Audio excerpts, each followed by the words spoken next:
माध्यम से ज्ञानी गुरु की बातें लोगों तक पहुंच रही हैं, उसको भी लोग सुन रहे हैं।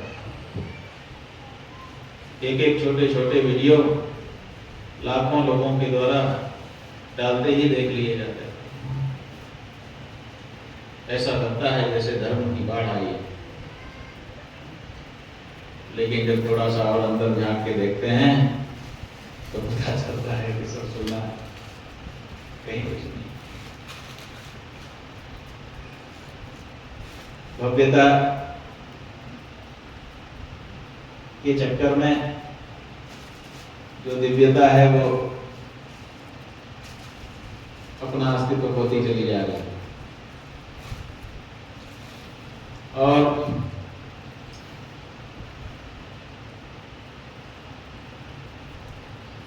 धर्म केवल बातों में रह गया। अगर ये न रह गया होता, ऐसा ना होता जैसा कि हम कह रहे हैं, तो ऐसा कैसे हो सकता है कि जिस देश में 100 करोड़ से ज्यादा हिंदू रहते हैं, 50 साल से 75 साल से उन्होंने अपना राज भी कायम कर लिया हो, उसके बाद भी जिसको वो मां कहते हैं उसका मांस बेचा जा रहा है। मां का मांस बेचना, आप सोच के जरा देखो, सोच सकते हैं कि हम अपनी मां का मांस बेचेंगे, उससे अपना खजाना बढ़ाएंगे? भारत तो छोड़ो, दुनिया का कोई देश ऐसा नहीं कर सकता। हिंदू तो छोड़ो, ईसाई ऐसा नहीं कर सकता, मुसलमान ऐसा नहीं कर सकता, बौद्ध भाई जैन नहीं ऐसा कर सकता। कर सकता है कोई? किसी को हम मां भी कहें और उनको मार करके उनका मांस भी बेचें, लेकिन ये हो रहा है। और ऐसे नहीं हो रहा है कि कपड़े छुपे हो रहा है, धड़ल्ले से हो रहा है। पूरे विश्व में गौमांस के निर्यातक देशों में आज भारत का बड़ा ऊंचा नाम हो चुका है। इज्जत बढ़ रही है, और ये जितनी इज्जत इस मामले में बढ़ रही है, उतना ही धर्म की दृष्टि से देखने को पता चलता है कि हिंदू धर्म एकदम खोखला हो चुका है। कोई तत्व नहीं, केवल आडंबर है, और इसीलिए दुख होता है। लोग कहते हैं कलयुग आ गया। महाराज, कलयुग में तो ये होगा ही। लोग कहते हैं भगवान की इच्छा है, भगवान की इच्छा के बिना कुछ नहीं होता, भगवान ही चाहते हैं ऐसा, इसीलिए हो रहा। अगर कलयुग आ गया तो फिर धर्म मानने की जरूरत क्या है? फिर काहे के लिए मंदिर बना रहे हैं? फिर काहे के लिए भागवत सुन रहे हैं? लेकिन उसके लिए कलयुग नहीं आया। और अगर भगवान की इच्छा से हो रहा है तो फिर तुम्हारे जीवन में भी जो कुछ हो रहा है उसको भगवान की इच्छा मान करके खत्म करो बात। फिर काहे के लिए लड़ रहे हो? फिर काहे के लिए कोर्ट कचहरी में जा रहे हैं? अरे किसी ने आपके प्लाट पे कब्जा कर लिया, सोच लो भगवान की इच्छा। लेकिन जब आपके प्लाट पर कब्जा करेगा तब आप मारपीट पे उतारू हो जाएंगे, तब आप कोर्ट कचहरी में चले जाएंगे, किसी हालत में स्वीकार नहीं करेंगे। उस समय भगवान की इच्छा नहीं होती। ऐसे विरुद्ध तर्क दे करके हिंदू समाज सोचता है कि हम अपना बचाव कर ले जाएंगे, लेकिन ये बचाव नहीं। या तो स्वीकार करो कि अब तुम नाम के हिंदू हो, और अगर स्वीकार नहीं कर सकते हो तो फिर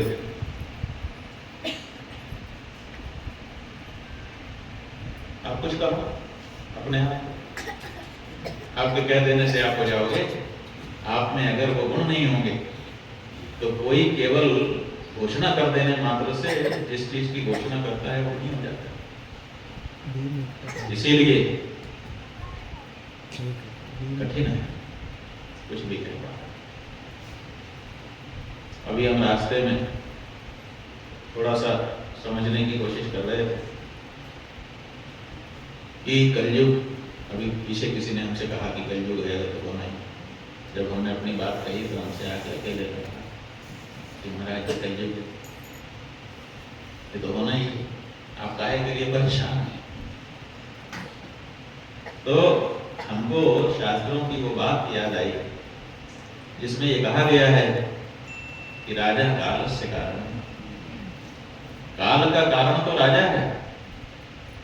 ये शासक के ऊपर निर्भर करता है कि वो अपने समय में कौन सा युग लेके आ जाता है। वो चाहे तो अपने शासन के द्वारा सतयुग ला दे और वो चाहे तो अपने शासन के द्वारा कलयुग ला दे। राजा है काल का कारण। सतयुग, त्रेता, द्वापर, कलयुग, ये 4 युग हैं। ये चारों हर समय रहते हैं। ऐसा नहीं है कि क्रम से आते हैं। काल गणना में क्रम से आते हैं। अब काल गणना तो मतलब 4 युग कहना है तो 4 युग को जब हम कहेंगे तो एक के बाद एक ही कहना पड़ेगा ना। जैसे 4 भाई हैं, राम, लक्ष्मण, भरत, शत्रुघ्न, तो चारों एक साथ हैं कि चारों एक के बाद एक हुए थे? चारों तो एक साथ है ना। लेकिन जब उनका नाम लेना होगा तो पहले राम कहना पड़ेगा, फिर लक्ष्मण कहना पड़ेगा, फिर भरत, फिर शत्रुघ्न, ऐसे क्रम से कहना पड़ेगा। तो 4 युगों का जो नाम है वो क्रम से भले लिया जाता है, लेकिन वो युग हमारे ऊपर निर्भर करता है कि हम अपने समय में कौन से युग को जीना चाहते हैं। अगर हम सतयुग को जीना चाहते हैं तो हमारे आसपास सतयुग आ सकता है, और अगर हम कलयुग को जीना चाहते हैं तो वो भी हमारे पास आ सकता है। बाहर कितनी ही गर्मी पड़ जाए, अगर कोई चाहता है कि मुझे ठंड में रहना है तो वो व्यवस्था बना लेता है। अपने कमरे को ठंडा रखने की बहुत सारी तरह की व्यवस्था बना है। आजकल एयर कंडीशन लगा देते हैं, और भी दूसरे तरीके हैं, देशी तरीके भी, उससे कमरा ठंडा हो जाता है। बाहर गर्मी है, अंदर ठंडा। इसी तरह से बाहर कितनी ही ठंड हो जाए, जो चतुर व्यक्ति है वो अपने लिए कमरे में गर्मी बना लेता है। जैसे बाहर चारों तरफ ठंड है, हम अपने कमरे में अपने लिए गर्म बना लेते हैं। बाहर कितना ही गर्मी हो, अपने कमरे में हम ठंडा बना लेते हैं अपने लिए। उसी तरह से बाहर कितना ही कलयुग हो, अगर हमको सतयुग में जीना है तो हम अपने इर्द गिर्द सतयुग बना लेते हैं। ये जो ऋषि कुटिया है ये बाहर के कलयुग का सतयुग है। बाहर कितना ही कलयुग आ जाए, आप ऋषि कुटिया में घुसेंगे, यहाँ सतयुग का बात। जय श्री राम, जय श्री राम। तो इसी तरह से हमने विचार शुरू किया कि भाई कोई युग माने एक कालखंड सतयुग कैसे हो जाता है और कोई युग कलयुग कैसे हो जाता है। आखिर कोई चीज तो होगी जो घटती बढ़ती होगी। इसी से घटबढ़ से जैसे प्रकाश घट जाता है तो रात हो जाती है, बढ़ जाता है तो दिन। यही तो है, दिन है कि रात है, प्रकाश के ऊपर। तो हमने गाय का संदर्भ चूंकि चल रहा है, हमारी गौ यात्रा चल रही है, तो हमने गौ के संदर्भ से देखा सतयुग में पुराणों में कथा आई है, एक नृग नाम का राजा था। आप लोगों ने सुना होगा। बाद में वो गिरगिट बन करके एक कुएं में पड़ा हुआ था। भगवान श्री कृष्ण के दर्शन से उसका उद्धार हुआ। राजा नृग की क्या कथा है? कथा ये है कि वो बहुत बड़ा दानी था। जब उसका उद्धार हुआ तब उससे पूछा कि आप कौन थे और गिरगिट की योनि में क्यों आ गए? तो उसने बताया कि मैं बहुत बड़ा राजा था, चक्रवर्ती, और मैंने बहुत सारी गायें दान की। गौदान की हमारे यहाँ परंपरा थी। तो पूछा गया कि कितनी गायें आपने लगभग दी होगी? तो उसने कहा कि अगर आप गिनती करना चाहते हैं तो धरती में जितनी धूल के कण हैं उनको गिन लीजिए, समझिए कि उतनी ही गाय। तो सुनने वाले ने कहा कि ये तो असंभव है, धरती के धूल के कण हम नहीं गिन सकते कितने। अच्छा कोई बात नहीं, आकाश में जितने तारे, स्वच्छ आकाश हो तो दिखाई देते हैं रात्रि के समय में, उनको गिन लीजिए, समझिए कि उतनी गाय हमने जान दिया। तो सुनने वाले ने कहा कि ना, ये भी असंभव है, उनको भी नहीं गिन सकते। कहा अच्छा ठीक है, बरसात के समय आकाश से बूंदें गिरती हैं, उनको गिन लीजिए कि कितनी बूंद गिरी। तो सुनने वाले ने कहा कि ना, ये भी संभव नहीं है। तो कहा जैसे ये सब आपसे गिनना संभव नहीं है, ऐसे मैंने अपने कार्यकाल में कितने गायें दिया, ये भी गिन पाना संभव नहीं। कितनी गायों का दान उसने किया, इसका मतलब इतनी गायें अपने देश में थी, भारत का राजा, इतनी गायें थी हमारे देश में कि जिनकी गणना संभव नहीं थी, गिनती नहीं हो सकती। जब इतनी गायें थी कि उनकी गणना नहीं हो सकती थी, तो अपने देश में सती थी। उसके बाद त्रेता का वर्णन आता है। वाल्मीकि रामायण में पढ़ने को मिला कि भगवान श्री राम जब वनगमन को जा रहे थे तो उनके सामने एक ब्राह्मण आ गया, उसका नाम त्रिजट था। त्रिजट, जिसकी 3 जटाएं हैं, वो त्रिजट कहलाता है। आजकल हमारी बहनें, अब तो चलन कम हो गया, लेकिन फिर भी चोटी गूंथती, और चोटी जब गूंथती हैं तो पहले बाल के 3 खंड कर लेती, 1 2 3, फिर उनको परस्पर ऐसे ऐसे गूंथती चली जाती है तो छोटी हो जाती। तो माने जो जटा है उसको 3 भाग में करके तब गूंथना, ये पुरानी परंपरा है। तो जो ब्राह्मण अपनी चोटी को 3 भाग करके गूंथ लेता था, वो त्रिजट था, वो आ गया। तो बाद में लंका में त्रिजटा नाम राक्षसी एका का भी वर्णन आता है, वो भी 3 चोटी गूंथती थी, है ना। लेकिन वो लंका में भले थी, लेकिन वो भगवान की बात है। सात्विक विभीषण की बहन बेटी, वो जो है त्रिजट नाम का ब्राह्मण आया, बोला हमको गाय की जरूरत है। भगवान ने कहा कितनी गाय चाहिए? बोला महाराज मांगने वाला।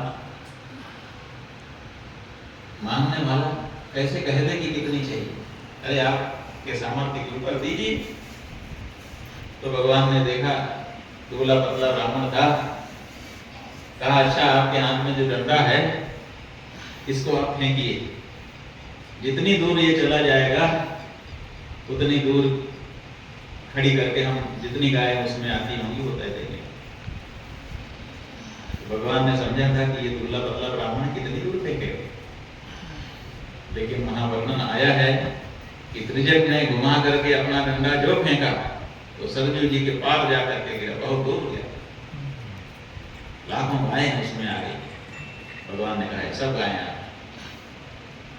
जब लाख गाय थी तब न दे दिया।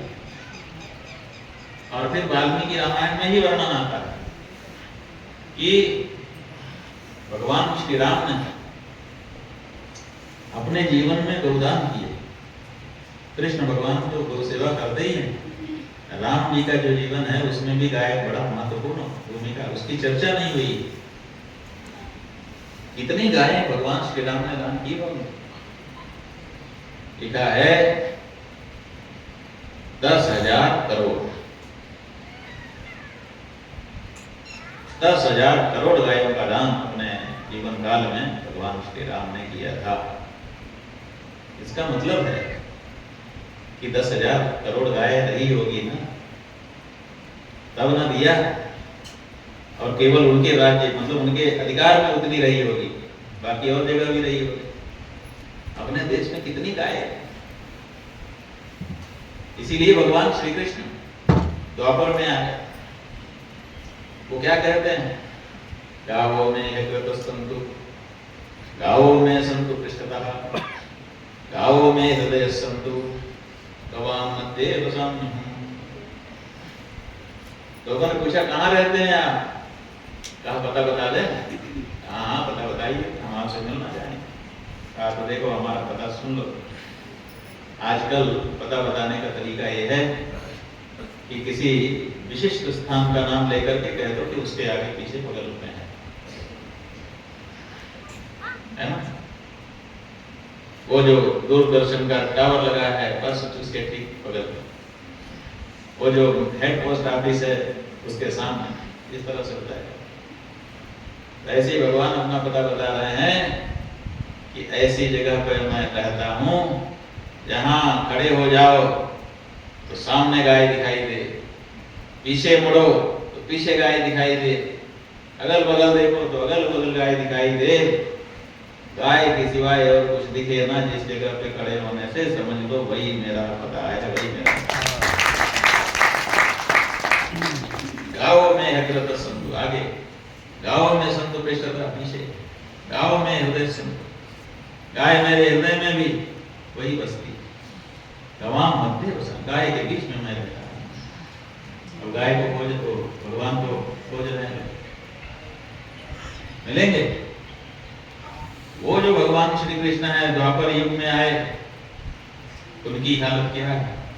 भागवत जी में हमने देखा वर्णन कि प्रतिदिन प्रातः काल भगवान उठते थे, फिर प्रातः स्मरण करते थे, फिर स्नान करते थे, फिर देव पूजा करते थे, फिर तर्पण करते थे, फिर ये और भी जो नित्य कर्म है सब पूरा करते थे, और उसके बाद गौदान करते। गौदान करने के लिए जिनके खुर, जिनकी सींगें सोने के आभूषणों से सजा दी गई हैं, ऐसी 13,800 गाय प्रतिदिन संकल्प के साथ दान करते। 13,800 पर डे, माने संकल्पित दान उनका होगा। कितनी गाय नहीं होगी उनके पास? 13,000 की गौशाला कहाँ यहाँ है आसपास? आप लोगों ने किसी जो इतने बैठे हैं एक साथ खड़ी हुई 13,000 गाय देखा? मौका ही नहीं लगा ना, इतनी गायों को एक साथ खड़ी हुई देखे। और वहां 13,800 गाय पर डे नई दान कर दी जाती, उनको लेने वाले आते थे, लेके चले जाते। आप समझ कितनी गाय रही हो?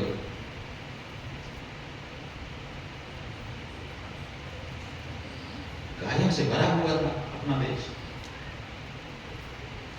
अब कलयुग आ गया, और कलयुग में गाय की गिनती, कलयुग में महावीर स्वामी के जीवन में जो जैनों के तीर्थंकर हैं, 24 तीर्थंकरों में से अंतिम तीर्थंकर है, उनके जीवन के बारे में परिचय आया है कि उनके जो पिताजी थे उनके पास 8 गौशालाएं थी, जिनको गोकुल कहा जाता है, और हर गौशाला में 10,000 गाय। इसका मतलब 80,000 तो एक ही जगह पे होते। और ऐसे ही उनके जितने नातेदार रिश्तेदार थे उन सब के इतिहास में कौशाम्बी के एक सेठ का वर्णन आता है। जो कौशाम्बी इलाहाबाद के पास जगह है, वहां कोई सेठ जी रहते थे। इतिहास का वर्णन है, ये पुराण का नहीं है कि आप कहते हैं कि साहब कल्पित। उनका वर्णन आता है कि उन्होंने अपनी बेटी का विवाह किया, तो बेटी के विवाह के लिए लोगों ने कहा कि कितने लोगों को बारात में लेके आए जिनके यहाँ विवाह होना था। लोग पूछते रहते हैं ना कि कितने लोगों को लेके आए ताकि आप स्वागत सत्कार कर पाएंगे कि नहीं कर पाएंगे।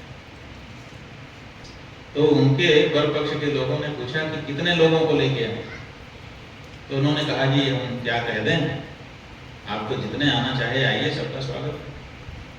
तो उन लोगों ने सोचा कि ये जरा बड़ बड़ करके बोल रहे हैं, इनको परेशान किया जाए।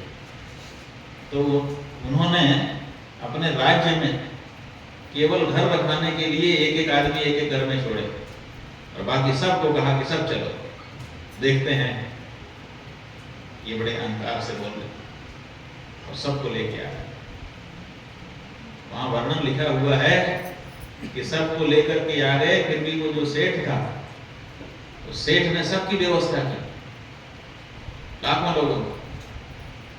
और पुराने जमाने में जब बारात आती थी तो उसका नियम होता कि जब तक विदाई नहीं होगी, अक्षत नहीं दिया जाएगा विदाई का, तब तक जा नहीं सकते। अभी भी हम लोगों के यहाँ विदाई परंपरा में होती है, महात्माओं के यहाँ भी अगर हम गए हैं तो जब तक विदाई नहीं हो जाएगी तब तक जा नहीं सकते, रुके रहना पड़ेगा। विदाई तो बारात की विदाई जब कर दी जाएगी तभी जा सकते हैं। प्रायः एक दिन पहुंचते हैं, दूसरे दिन विवाह आदि होता है, तीसरे दिन विदाई हो जाती है। लेकिन उस सेठ ने विदाई ही नहीं की है। 6 महीना हो गए, सबको खिलाता रहा, आमोद प्रमोद की व्यवस्था कर दिया। अब लोग रोज कहते थे कि अब हमको जाने दीजिए, वो कहता था नहीं जी कैसे रुकिए, अभी तो कुछ बातें ही नहीं हुई, अभी तो मन ही नहीं पड़ा, आप लोग कैसे चले जाए। तो आए थे उसका अहंकार तोड़ने, और खुद ही का अहंकार टूट गया। सबको घर की याद आने लगी, 6 महीना बीत गया, जाने ही नहीं दे रहा था, तो सब शरणागत हो गए, साष्टांग हो गए कि महाराज हमें जाने दो।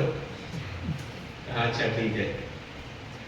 लोगों ने उनसे पूछा कि आप सेठ जी इतना धंधा है आपके पास कहां से? तो सेठ ने बताया कि ये गौ सेवा से,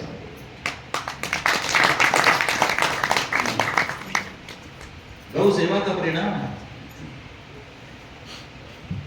और फिर इतिहास बताता है कि जब बारात विदा होने लगी तो ये हुआ कि फिर उनके मन में आ गया बारातियों कि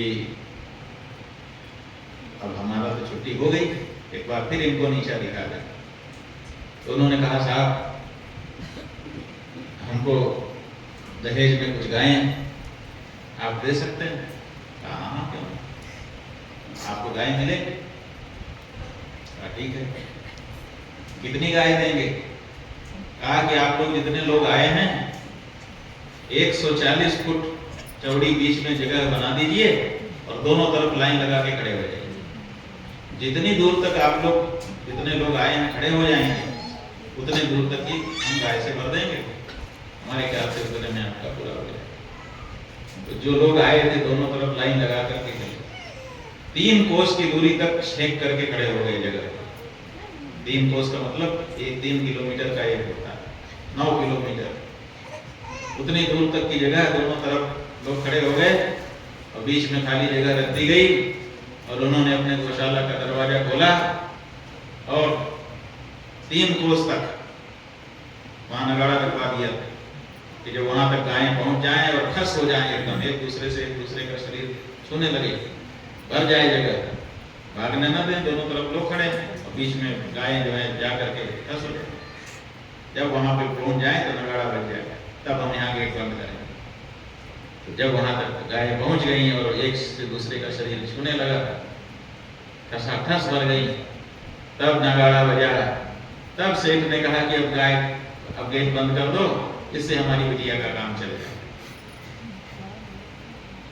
कितनी गाय रही होगी? इतनी गाय थी हमारे देश में, ऐसे थोड़े सोने की चिड़िया थे हम लोग। कथा आई है कि विश्वामित्र नाम के राजा थे, वो एक बार अपनी सेना 9 लाख सेना के साथ कूच कर रहे थे, एक राज्य से दूसरे राज्य में आक्रमण करने के लिए जा रहे थे। रास्ते में वशिष्ठ मुनि का आश्रम पड़ गया। विश्वामित्र जी ने सोचा कि वशिष्ठ जी से सत्संग करते हुए आगे बढ़ते हैं। उन्होंने अपने सेनापतियों से कहा आश्रम आ गया है, हम थोड़ा सत्संग करके आगे बढ़ेंगे। सेनापतियों ने हाथ जोड़ के कहा महाराज यहाँ ज्यादा मत रुकिएगा। कहा क्यों? अरे महात्मा जी हैं, इनके यहाँ अपनी बड़ी सेना है, खाने पीने का कोई इंतजाम तो होगा नहीं, तो यहाँ परेशानी हो जाएगी उनको भी अपने को भी, इसलिए आप जल्दी से सत्संग करके निकलिए, यही आपसे प्रार्थना। विश्वामित्र ने कहा ठीक है, हम जल्दी निकलेंगे। अब वशिष्ठ जी के पास गए और वहां प्रश्नोत्तर होने लगा और बड़ा उसमें रस आ गया विश्वामित्र। 3 दिन बीत गए, उनको इस बात का ध्यान नहीं रहा कि हमको यहाँ से जाना है। तीसरे दिन उनको ध्यान आया कि अरे हमने तो कहा, हमारे सेनापतियों ने कहा था कि जल्दी चले जाइएगा, हम तो 3 दिन से यही हैं। बुलाया सेनापतियों को, क्या हुआ? सेनापति आए, अरे आप लोगों ने कहा था जल्दी चलना है, हमको तो भूल गया, 3 दिन बीत गए, क्या करें? कहा महाराज हम लोग आपके पास आने ही वाले, कहा इसीलिए ना कि जल्दी चले, करना ना, हम उल्टा आपके पास दूसरे कारण से आ रहे। वो क्या कारण? बोले कि हम लोग ये चाहते हैं कि 2-3 महीना आप यहीं रुकिए। विश्वामित्र चकित हो गए, बोले ऐसा क्यों कह रहे हैं? कहा महाराज जितना आपके राज्य में हमारे सैनिकों को भोजन पानी मिलता है उसका चौगुना यहाँ मिल रहा है, इसलिए सारी सेना कह रही है कि अगर बहुत जरूरी ना हो तो कुछ दिन यहाँ पे रुक जाया जाए। विश्वामित्र के काम खड़े हो, अरे कितनी धन संपत्ति वशिष्ठ जी के पास, सेना को खिला पाना तो हमारे लिए भी कठिन होता है। थोड़े दिन तक अगर सेना रुक जाए तो हम सोचते हैं कहीं आक्रमण करे, कुछ लूटे, तो कहीं राजा को हराया जाए, उसे टैक्स वगैरह लें। इनके पास इतना धन कहाँ से? जासूस लोग आओ पता करो वशिष्ठ जी के पास इतना धन कहाँ से आया। जासूसों ने जा करके बहुत खोज की, पता नहीं। कहा महाराज हम पता नहीं कर पा रहे। विश्वामित्र जी ने कहा हम खुद ही पूछ लेते। वशिष्ठ जी के पास पहुंचे, वशिष्ठ जी एक प्रश्न है। बोले हाँ पूछो। आध्यात्मिक प्रश्नों का उत्तर देने के लिए तो हम बैठे ही हैं। कहा महाराज इस बार हमारा प्रश्न आध्यात्मिक नहीं है, व्यावहारिक। कहा वो भी पूछो, आपके पास इतना धन कहाँ से आता है? हमारी इतनी बड़ी सेना है, उसका स्वागत सत्कार बड़े ढंग से हो रहा है, इतना कहाँ से आया?